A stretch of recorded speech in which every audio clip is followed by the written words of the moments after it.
everybody's I think attention, I'll be please? through this week. Is that right? I think so. That's great. Come on. Did you make a lot of furniture? Did you?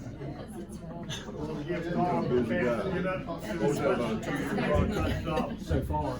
We welcome everybody, and the first thing we want to do is welcome some special guests back with us. Janet and Sandy,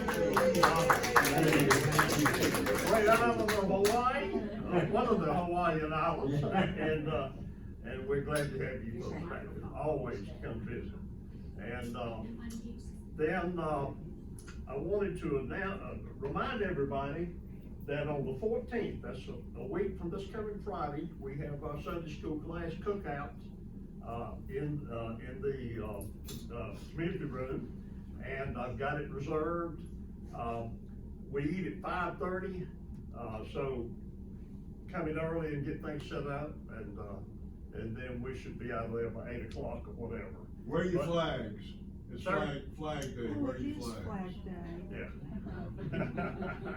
Anyway, I've got a sign-up sheet here just for names, so I'll know how many people to buy stuff for, and what side dish you're gonna be bringing. So let me just start this around for the next couple Sundays, and we'll look forward to everybody getting together.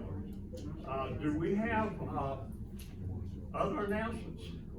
Yes. I just wanted to give you an update on the family that Paul mentioned last week. The Punch family, they are very appreciative of the help some individual members gave them, as well as the help that the church gave them. They did go to the Rose, and they were able to do very well. I talked to John, or Wesley as we know him, yesterday, and the little girl, they were able to get a lot of clothes for the little girl. They didn't have as good luck with the boy, but you know, boys' hand-me-downs hardly ever get handed down. They just wear them out too badly. So, but the family's very appreciative, and they've used the money that we've been able to get for them to use for food and so on. And hopefully they'll be in their original house, the one that was destroyed by the tornado, in a couple of weeks. Okay, good. So the rental house was the one that was burned. Right.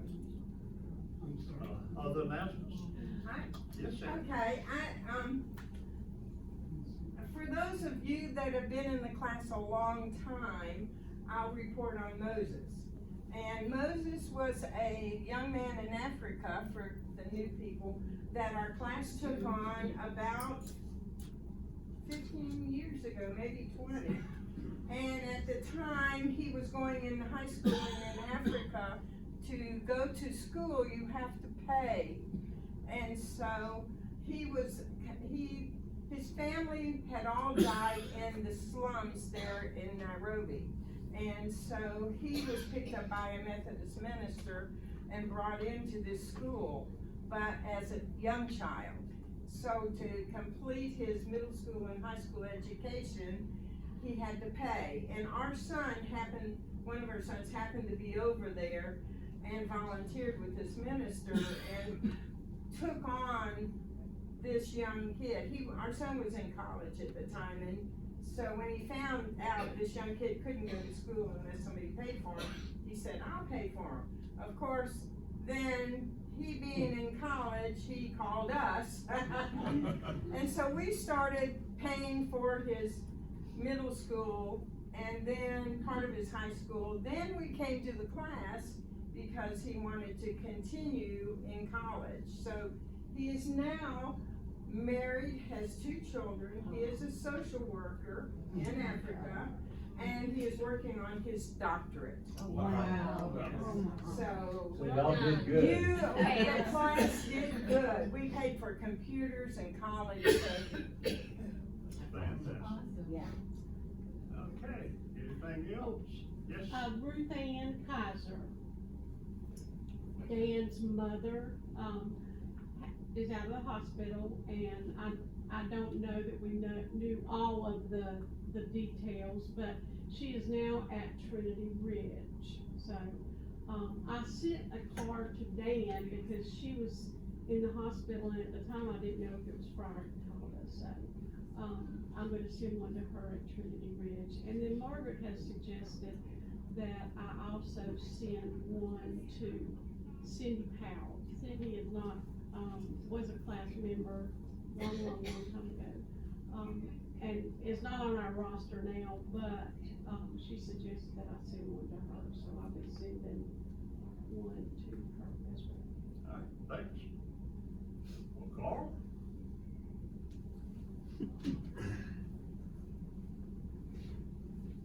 Got a microphone today. Nice.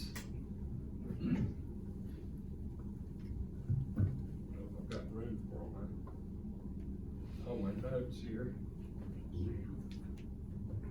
You know, the message last Sunday, that phrase that Paul and Jennifer used, if it's not from love, it's not from God.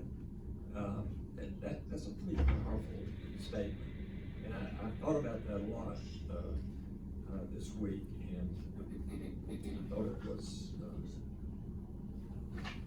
just one of those things that sort of stick with you, and it's easy to repeat, and it's very, very profound. So today I thought we might go back. I know we've done this at least 100 times, but I thought we might go back and look at this again. It's probably the most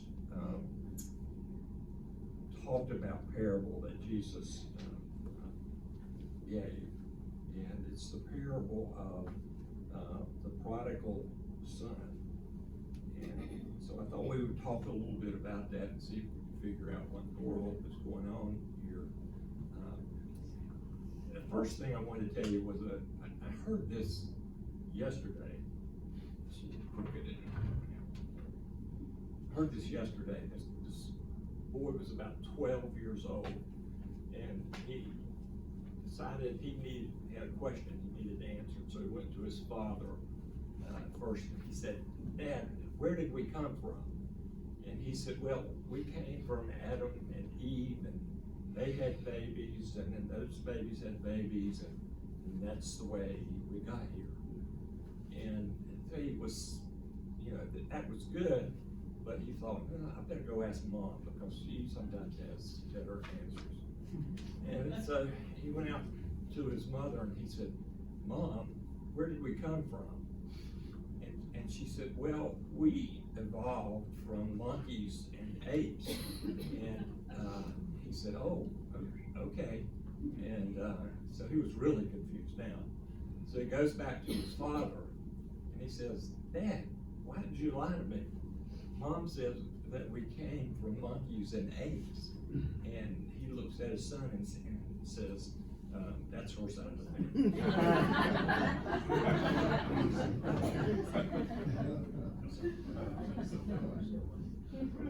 Okay, no disrespect intended. Of course, when I heard that, I thought it was pretty cute. So we're going to look at Luke 15 and go through a couple of different verses and see if we can talk a little bit about the prodigal son.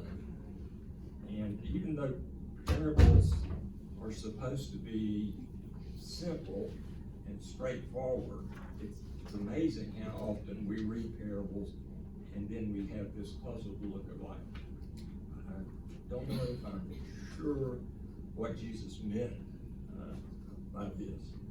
So we hopefully we can talk about that today. We're going to look first of all at Luke 15,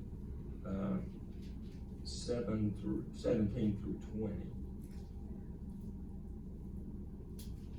This is a large print Bible with very small print where the verses are.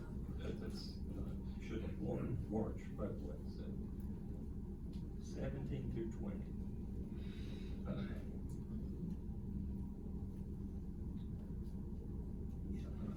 And that reads, that brought him to his senses. He said, all those fundamental all those farm hands working for my father, sit down to 3 meals a day, and here I am starving to death. I'm gonna go back to my father, and I'll say to him, Father, I've sinned against God. I've sinned before you. I don't deserve to be called your son. Take me back as a hired hand. He got right up and went home to his father. So this is the one of the characters in the story of the prodigal son. So I looked up the definition of a parable again, just to give us some context. And again, it's supposed to be a simple story that's designed to illuminate a moral or a personal issue or lesson.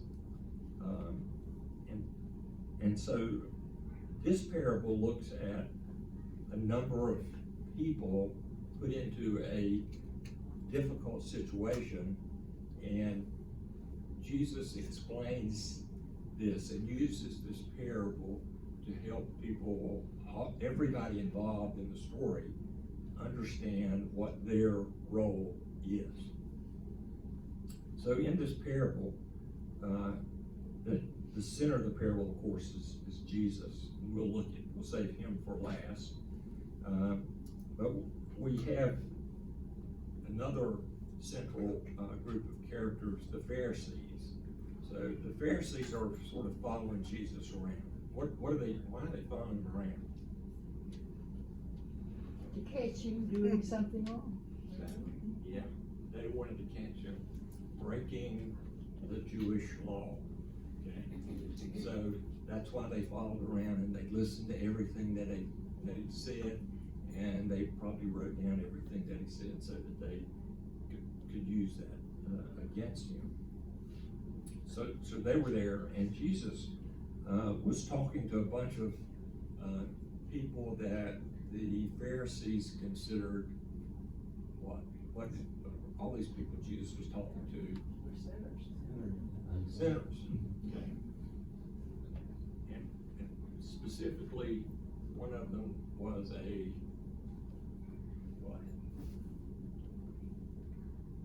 IRS form tax collector. So what's wrong with the tax collector? They felt they were cheaters a lot, maybe. Who felt that?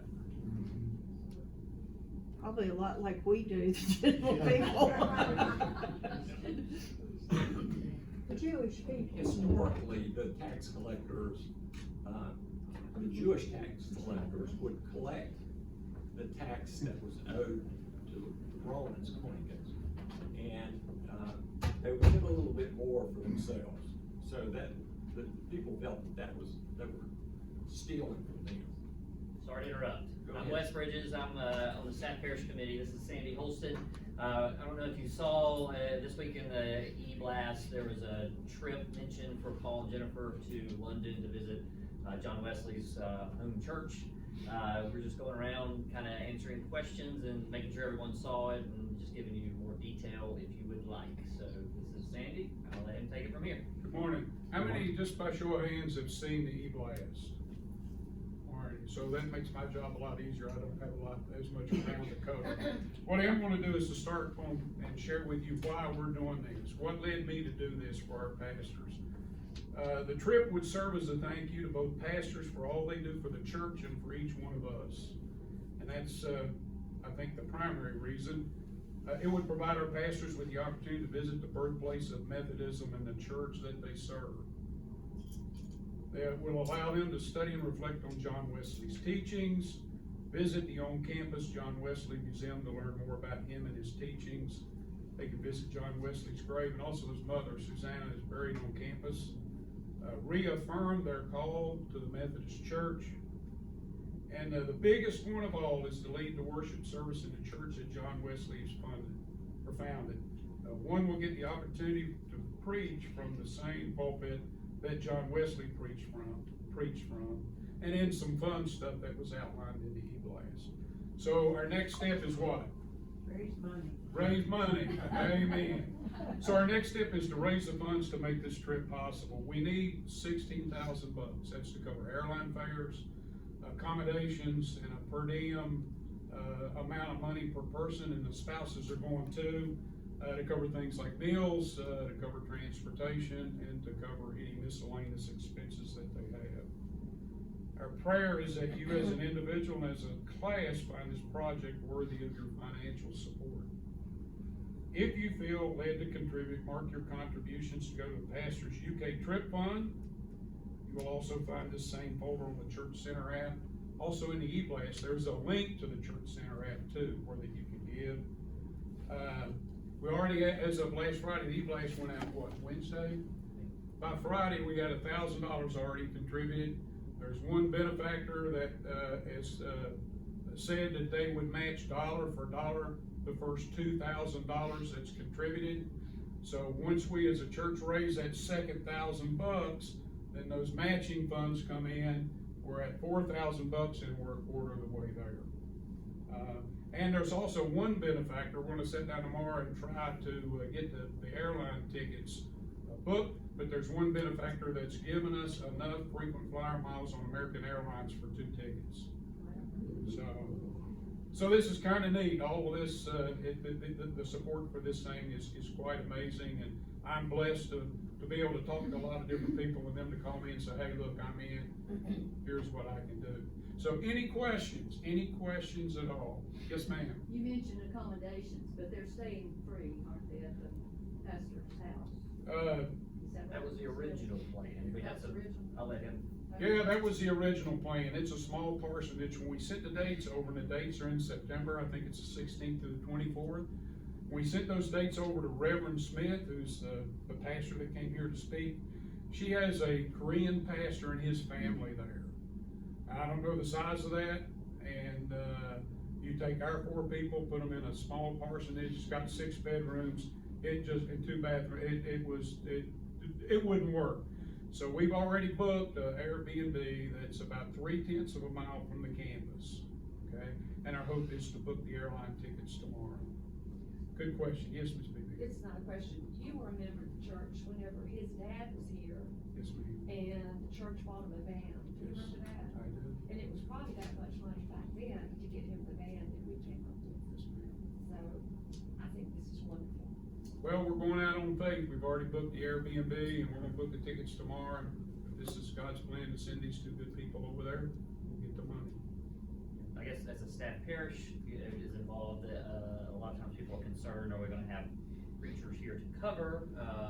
Bring another member of the family in, his brother is gonna be helping us find coverage. If people here at the church aren't able to cover, then he'll cover himself or have someone else. But we got his approval before we kind of push this along, so I don't think that's a concern. I mean, we won't have our 2 preachers, but we'll have someone who is more than capable. And if there's a death or anything like that, people can wait for them to get back. Paul and Jennifer are very concerned about that, but we told them that they need to be able to travel and do something on their, as they wish occasionally. So we gave it our blessing based on his brother being willing to cover for us. And just as a benchmark, the Dominican Republic trip last year was longer. So we made it through that just fine with the coverage plan that was in place. So we've used that Dominican Republic template, if you will, to plan this thing. So, any other questions? Yes. Have you all spoken with Paul and Dana about the possible use of memorial gifts for this trip? I have not. No. Could you elaborate? Or maybe we can elaborate. Well, let's say I die and you give a memorial gift.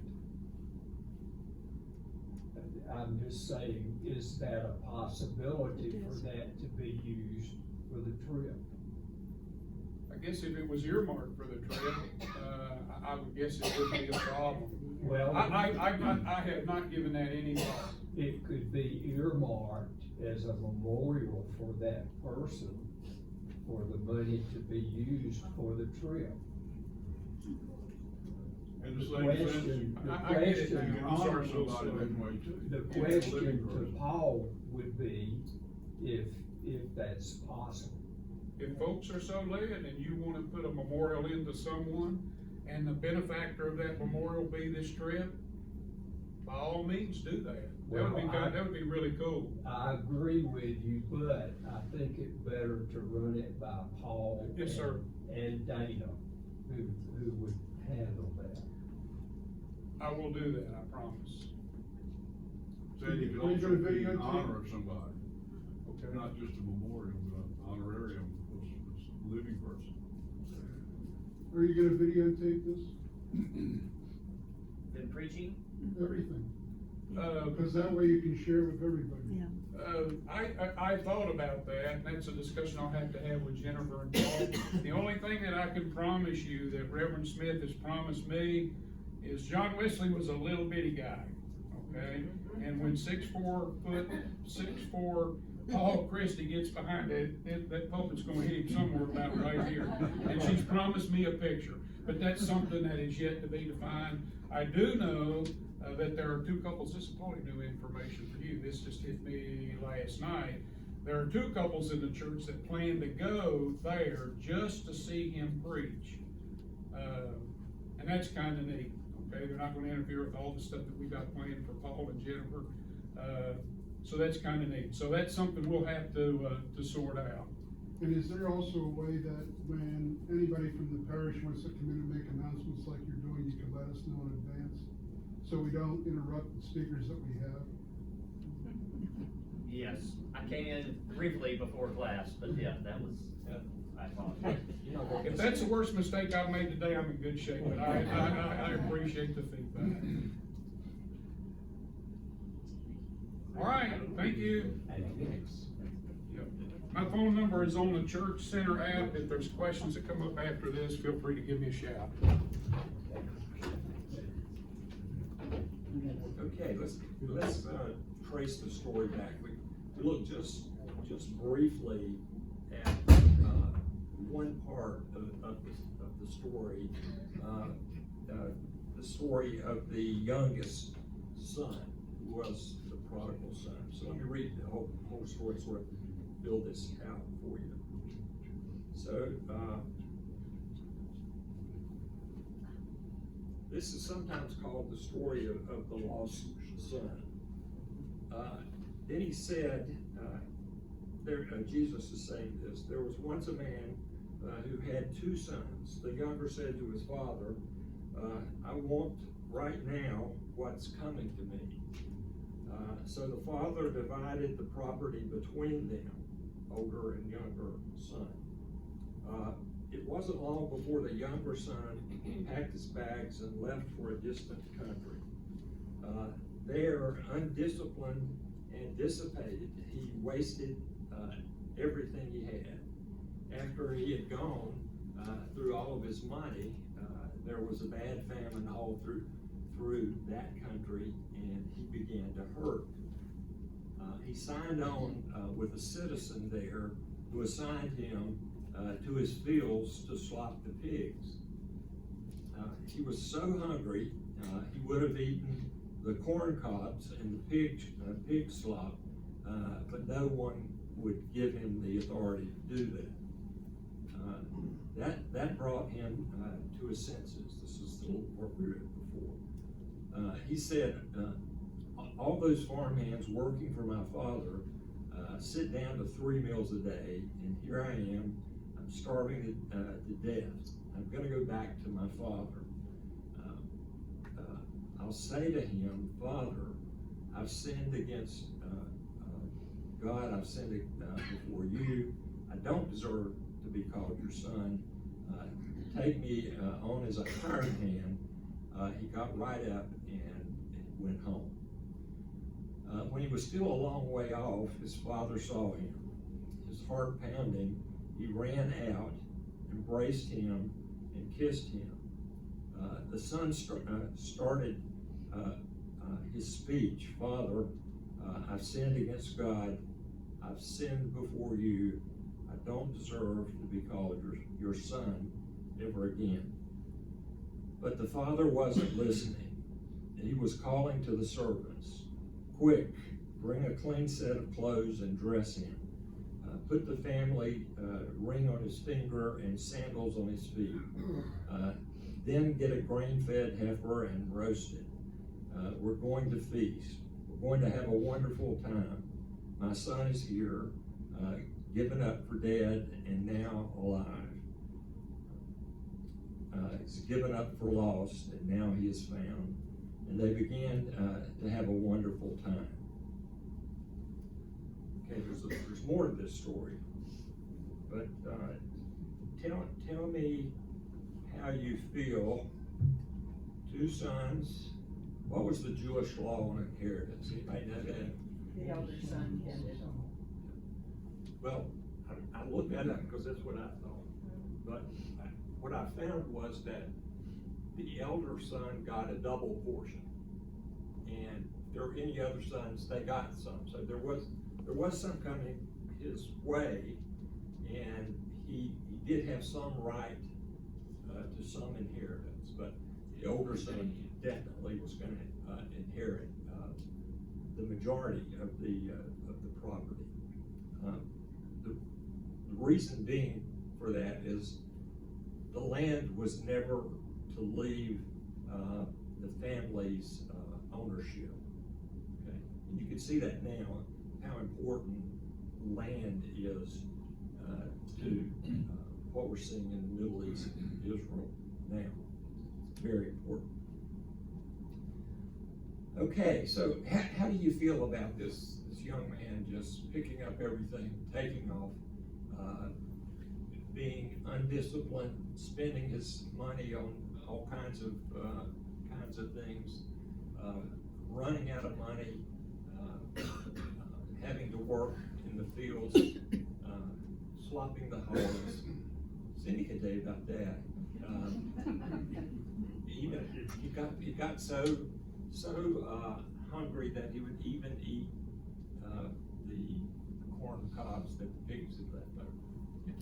I think any of us with siblings can identify with sibling rivalry, no matter at what level. You know, I look at my little sister that came along 13 years later, and we paved the road for her because all the things, she got to do anything she wanted to. But then again, I look at the sister that's remained at home, and I've moved away, I'm the oldest. The youngest has moved away, and my sister that's at home has all the responsibility now and feels a great burden on her shoulders just because she's there, and she does not resent it. But you do hear those tones, you know. So when you're dealing with siblings, relationships are so complicated, and then to see him take off and know here he's welcome back like he never did anything wrong, you know that kind of was stuck in his craw, the older brother's craw. It had to. Yeah. That's human. Anybody else have a comment there Carl? or feel differently? Carl? I'm sorry. Okay, I having had 3 sons, as you were reading this, I thought about how they get to the age of 17 or 18 and want to sow their oats and want to go out and do all the crazy things, especially if they're in a stricter home and everything. And so that part of me sees this kid saying, I want to go do it. You know, I've been here, I've done all this. But he was taught his lesson too. It was like a judge I worked for that used to make, instead of sending the kids to detention or to juvenile hall, he made them do chores in the community to fit their crime.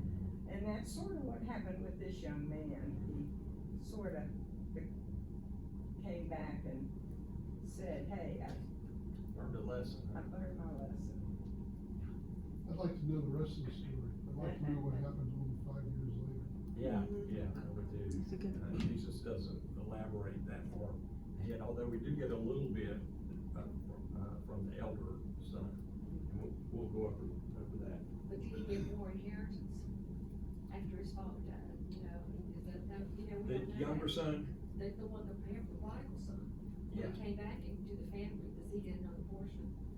well, it seems reasonable for me to assume that he, was accepted back by his father, even though he had sinned.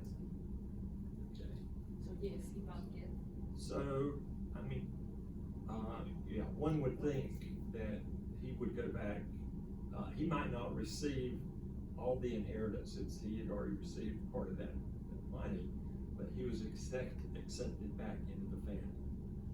Now, what did he do that allowed, his, father to so quickly bring him, back into the fold?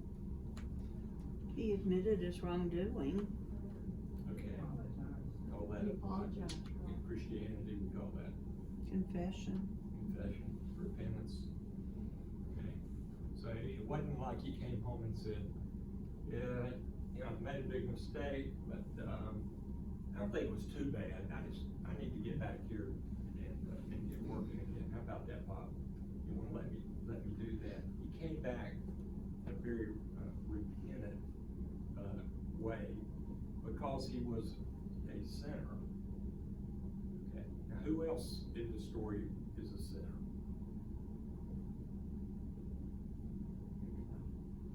Everybody.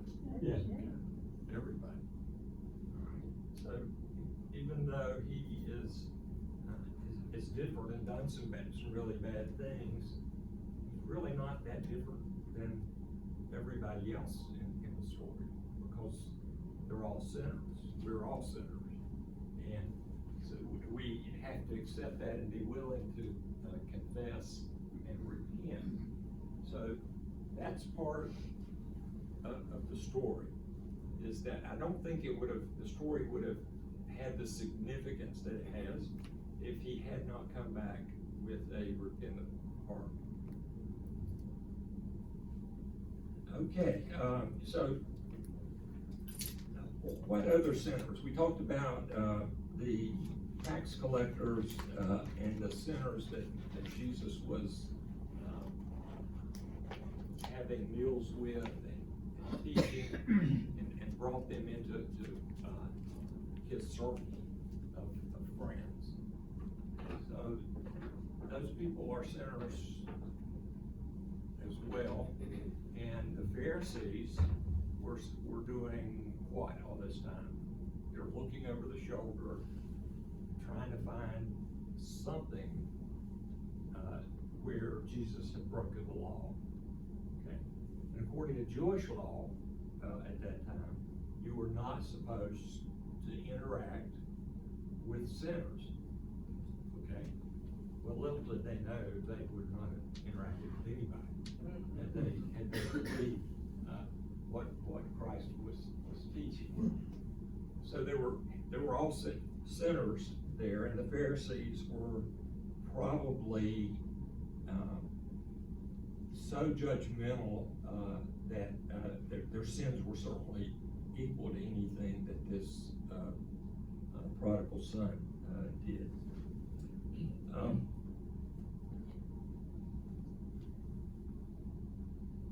So,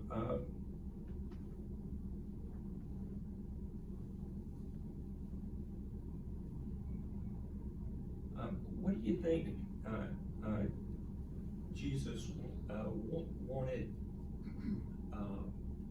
this parable to say to the Pharisees? What was the point? Because he was obviously telling this story, and he knew they were listening, and he wanted to make a point. And what do you think he was thinking in the back of his mind? Something that he could impress upon the religious leaders and the Pharisees of that day. Forgiveness. Forgiveness, okay, all right. Anything else? Greed. Agreed? Okay, all right. Love. Okay, love, okay. If it's not from love, it's not from God, okay? The central part of all Christianity is that the cornerstone of love. So everything goes through that. And I think Jesus is trying to say, I think you're missing the point here a little bit, because you're judging people based on an antiquated law, and we're looking at people and trying to help people because we love them. Okay, you see the difference there? Big difference. So if we look at the characteristics that Jesus was portrayed, we talked about love. He was also showing kindness, showing a depth of understanding. I think that most of the people, certainly the Pharisees, hadn't seen that. The tax collectors and the quote-unquote sinners hadn't seen that. They couldn't really understand why this person would take time to be with them. It was also showing mercy. He was showing them that he was not a judgmental person. And Jesus said, often, if you want to have peace, you got to quit judging people. You'll never have any peace in this life if you're always judging people. So he also he was willing to, in the middle of whatever he was doing, to stop and help the people that needed help. And that's something I think we have difficulty doing, is oftentimes we are too busy to stop and help people that we know might need help. And Jesus was never too busy. He was never too busy to stop and help. And that is certainly one of the things we see here in this story. So let's look now at the eldest son, because Kathy was talking about sibling rivalry, and certainly I think she hit on some good points there. There are always things that go on in families, in the dynamics and the interactions. Sometimes it's jealousy, but that's fairly normal. But this guy was a little bit more upset than maybe we would think. And so we're going to look at Luke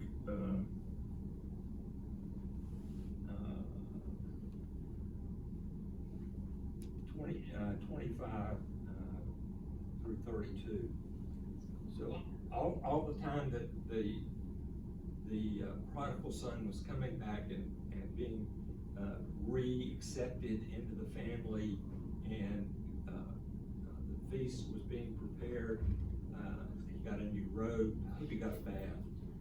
It doesn't say in here, but hopefully got a bath. So he was actively getting reconnected to the family. So all this time, the older son was out in the field. When the day's work was done, he came in. As he approached the house, he heard the music and dancing. Calling over one of the houseboys, he asked what was going on. He told him, "Your brother came home. Your father has ordered a feast, barbecue beef." This is the message. Because he has him home safe and sound. He ordered a feast because he has the lost son back safe and sound.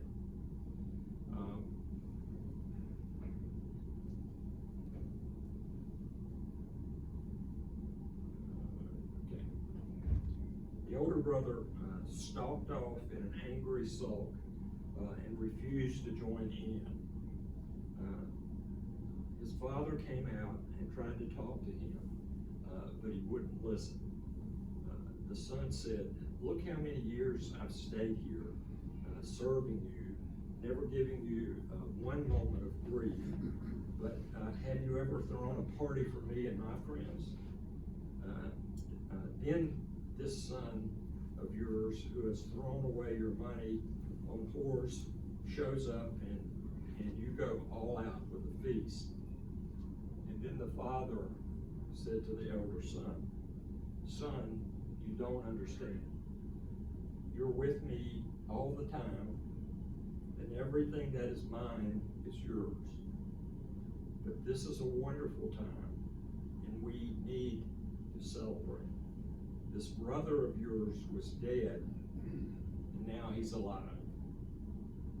He was lost, and now he is found.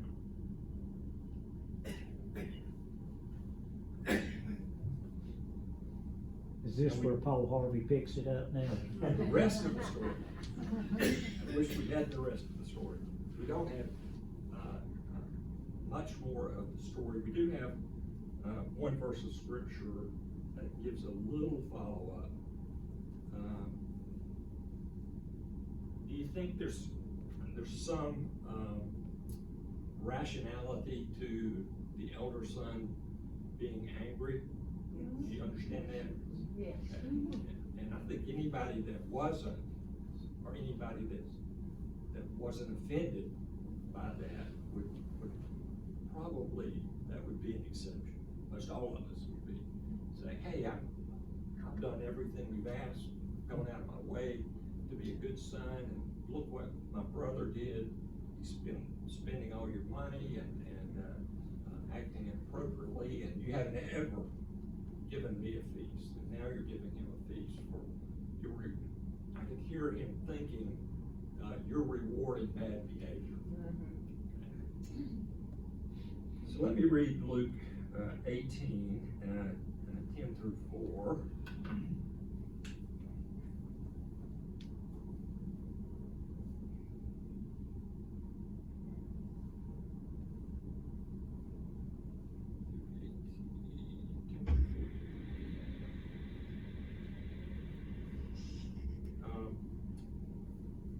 This is a follow-up. It's another parable, but I think it says a lot about all of the parables, in essence, had some of the same values and outcomes baked into them. They're all pretty much the same final issue. So in this when Jesus said he was going to tell another story, and he told his next story to some who were complacently pleased with themselves over their moral performance and looked down their noses at common people. So these were the Pharisees. You could see them doing that. And he said, 2 men went up to the temple to pray, one a Pharisee, the other a tax man. Same cast of characters here. The Pharisees posed and prayed like this: oh God, I thank you that I am not like other people. That's exactly what the brother said, right? I'm not like him.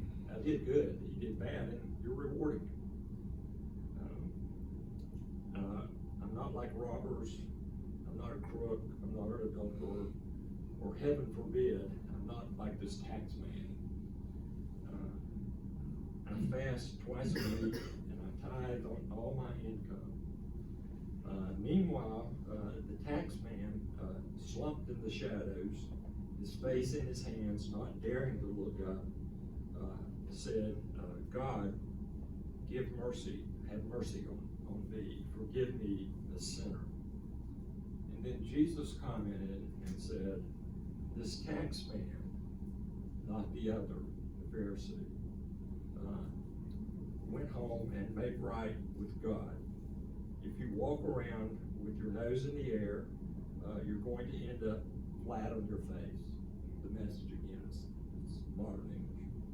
But if you're content to be simply yourself, you will become more than yourself. So does that help at all in terms of what Jesus, why he's so accepting of the prodigal son? It's also like the parable of the lost sheep. It's the same thing, and we're all worthy, we're all the one that needs to be saved. Yeah. And Jesus is always stopping and helping the person that other people won't stop and help. He always sees more in them than other people see in them. Anything else there? I think it would have been nice if the father had talked to the elder son first. At least invite. And done what he did, but still say, this is what I'm gonna do. Your brother was lost, he's now found, we need to celebrate. But I think the father probably caused some of the judgment, because he didn't consider the feelings. Now, maybe that's not necessary, but in my eyes, I would have liked that. Yeah. If I had been the elder son. Must be a psychologist. Or you certainly would have probably could have changed the outcome. I think it would have changed the mental part of the older son, Right. had that been discussed before the celebration started. Why do you think he did? He was reacting to the joy of He his. didn't know. Yeah. He just looked down the road and here comes the Yeah. son. So he didn't have that opportunity. Really. And all he did was, he was just elated Right. that the son that he thought surely was dead was alive. And what can I do to let him know we still love him? We want him back in the family. We want him back in the Christian family. We want everyone to come back and into the Christian family. Where do you think the two brothers' relationship went? You know, being an optimist, I would think that they probably would work that out, although it would not be easy, I don't think. I think it would be difficult. Anybody with an experience similar to that, how did you work that out, or have you worked that out? Well, the younger brother seemed to be apologetic, so he probably maybe talked with the older brother and, I know I did wrong, I'm sorry, shouldn't have done it, I don't know. I think that would have helped, it would not have taken it away completely.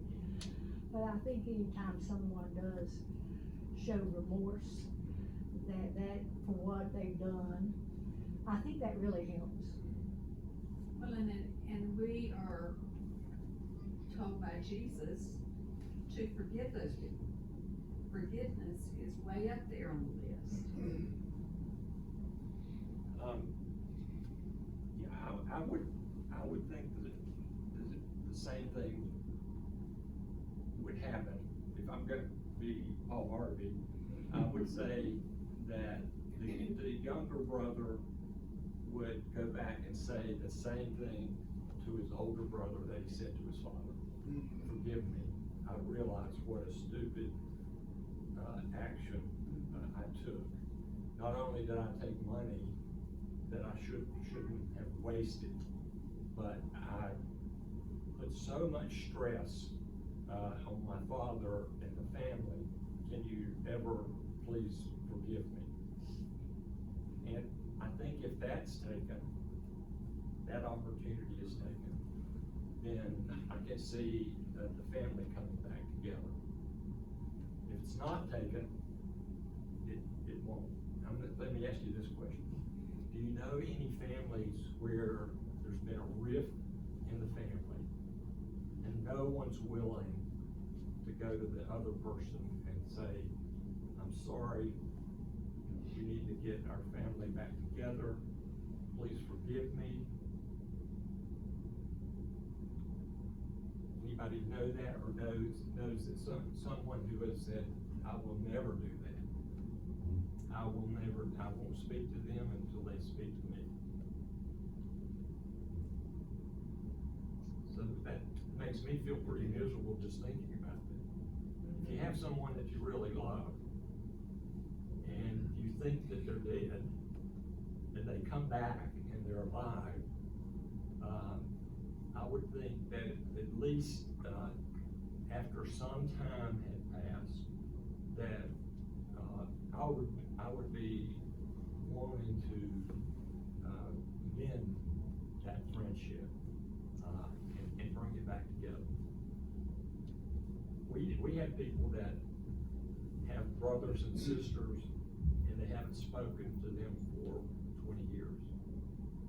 Maybe they have some kind of, I don't know what, it couldn't be, there's nothing that I can imagine that would keep me, I don't have any brothers and sisters, but I have some double first cousins. You know what the double first cousins is? That's my dad and their dad were brothers, my mother and their mother were sisters. Okay, so that's a double first cousin, which is about as close as I ever get to having a sibling. And there's only one double first cousin left, and she calls me her brother now, and I call her sis. I can't imagine ever being in a situation where I would let that brokenness continue. Carl, I think politically, there are a lot of people like that today, because the country in a lot of ways is divided politically in very, very strong ways. But I also think in the parable, there's two parts to me it's interesting, and that's the future of the relationship of the son with the father, both the elder son and younger son. Will the younger son's relationship with the father show the father that he truly is returned, he truly is repentant, he truly is asking for forgiveness? The same goes for the older son. The idea that, the younger son, the idea that will be some forgiveness between the brothers, and will the brother, as you said, share with the other brother, but I'm sorry I did this to you too. I did not only to our father, but to you. So, who would suffer the most if that wasn't repaired? Well, Which brother would suffer the most with it? Exactly. I think the older, for not forgiving. Yeah. He would carry that. It's like road rage. And that person decided he doesn't care what you do, but when you get enraged, the adrenaline starts pumping, and it's, what is the saying? It's like drinking acid, hoping that it'll hurt your enemy over here. It doesn't hurt them, it hurts you. So we need to finish up. I'm getting the look over here. So Philippians 4:8, let me read this to you. And now, dear brothers and sisters, one final thing. Fix your thoughts on what is true and honorable and right and pure and lovely and admirable. Think about things that are excellent and worthy of praise. Keep putting into practice all you have learned and received from me. Everything you heard from me and saw me doing. Then the God of peace will be with you. Amen? Amen. Thank you. Steve, I don't remember us having, that much money in our treasury in quite a while. Do we wanna consider making, a gift to the pastor's And he trip? said that they need to have that money raised by when? What was it, that, We need to put that away. Yes, I think, that what we have done, is we've committed $600 for the wood chips that we're gonna be using around the garden, although I don't think I'm gonna wind up spending more than about 300 of it. So certainly, we have some funds there. I would safe to say that the class wanted to take from the treasury $500 or something like that toward that trip. We could do that easily. Probably could even do a little more, but, you know, if we wanna think about it and make that final decision next week, or if you wanna make it today, we can do it. Well, if it reaches what did Sandy say about if we get 2,000, it'll be doubled by winter.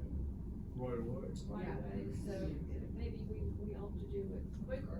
But you know, I think all of us have thought about ways that we could do something nice for them. They just really deserve this. Everybody feels that way, so. We can't hear the comments back here. What were the comments?